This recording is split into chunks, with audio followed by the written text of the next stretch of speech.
Isn't that Charlotte? What could she want with Lapine Pauline? Pretty please with the cherry on top, Charlotte! Journalist extraordinaire! Please tell me you're joking! I read that a gang of criminals tricked the Gardamex by disguising themselves as blubber beasts.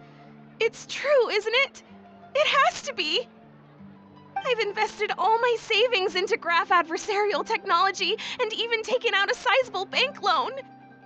I'm begging you like the beggiest beggar in all of begdom. Okay. I need you to calm down a little, Miss Lapine Pauline. I admire your passion for your research, and I don't mean to dash your hopes for those, big-ticket orders. But I'm afraid I'm not joking. The Blubber Beast incident was a short story mailed to us by an anonymous amateur author, written in the style of a true story. Oh, Paimon sees what happened here. Sounds like the report Lapine Pauline read in the Steambird wasn't in the news section after all. Funnily enough, I actually remember being in a meeting where the editing team was debating the potential risk of misleading the public with this story. They even went to Maison Gardiennage for advice. But to our surprise, they fully supported us printing it. They figured that the false intel would be a great way to dupe potential criminals into wearing ridiculous costumes when breaking the law. In truth, Gardamex are extremely sophisticated in their capabilities. They can identify criminals just as reliably as the best human guards, so a crude disguise isn't gonna get you far. If anything, it'll just make you stand out all the more.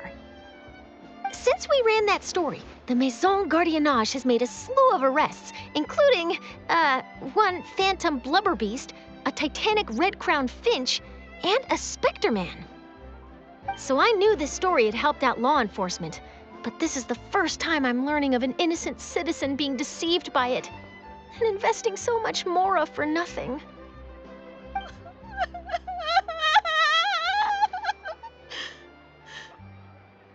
Uh-oh. So Lapine Pauline's whole research project is based on a fictional story? Which means we're not gonna get a big bonus after all.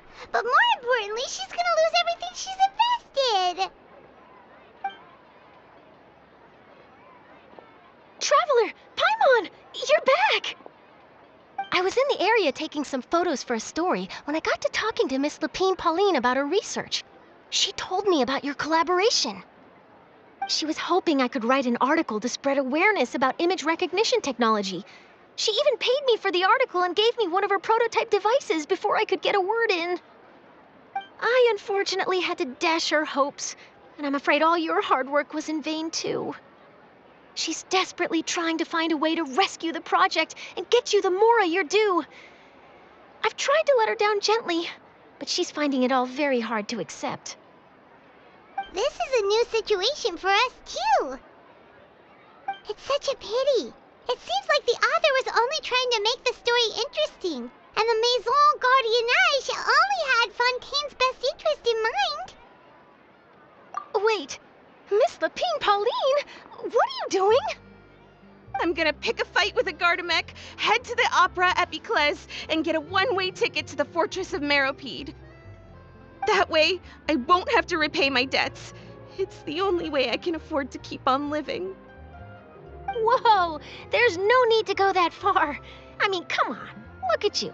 You wouldn't even dent the Gardamex armor. In all likelihood, they'd only hold you up at the Maison Gardiennage for a few days before letting you out, and then you'd still have to repay your debts. Actually, instead of going into the technicalities of that, how much did you actually invest? How bad can it really be? 270,000 Mora. Okay, well, escaping to the Fortress of Meropide over a sum like that seems like a last resort. Surely there must be other options.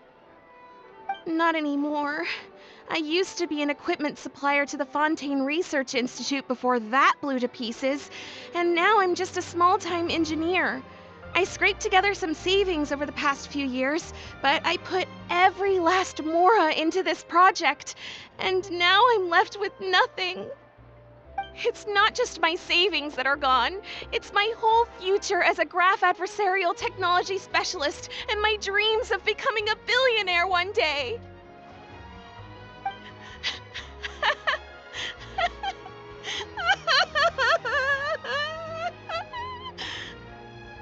My life is over. Don't despair, Miss Lapine Pauline. I think I know a way for you to turn this around. This prototype you've given me, the camera lens for image recognition sample collection. It's really quite something. You said you designed it specifically for high-fidelity image capture and analysis, yes? The rapid focal length adjustment is a very useful function in its own right. It's sure to make many journalists' jobs much easier. In fact, I'd say it has the potential to revolutionize Fontaine's news media. So your research efforts thus far are by no means in vain. The technology you've developed may have many applications that you've never even considered. Really? Absolutely. I've been working as a journalist for the Steambird for a long time now. No one understands the issues we journalists face on a day-to-day basis better than me. So keep calm, take heart, and start thinking about mass production. In the meantime, I'll show your invention to all my colleagues to drum up interest in your product. I can't believe it! If this is true, then I can look into setting up a whole camera lens development pipeline. My big-ticket orders and billionaire aspirations are still in the cards. Oh, maybe I should consider taking out another loan. That way, I can rapidly improve the lens production process, be the first to market, and prepare to battle for dominance in the camera industry. Come on, stop daydreaming about your pipelines for a minute. Just take it one step at a time and see how it goes. There's no sense in putting all your eggs in one basket before things are even off the ground.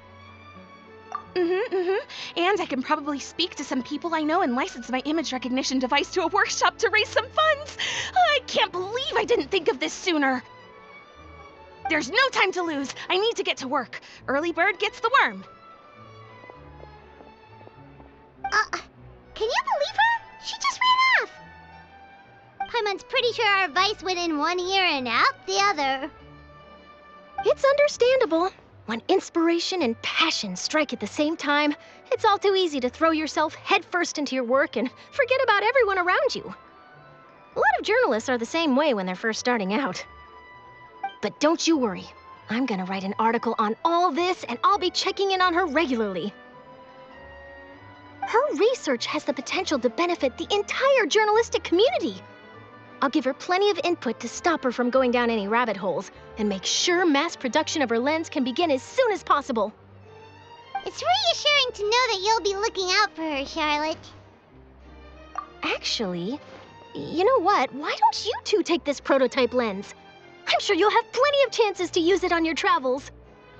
It takes the right person to get the most out of a new technology. In your hands, it's sure to capture some amazing sights. Thanks a lot, Charlotte. No bonus, no biggie. This makes everything worth it. You're welcome. I got something out of this too. The beginnings of a very interesting news story. The boundaries between real news reports and news-like fiction must not be blurred, even when there's a compelling justification for doing so. Yes, that's how I'll phrase it to the editors when I give them my feedback. Let's hope we don't mislead any more well-meaning citizens in the future.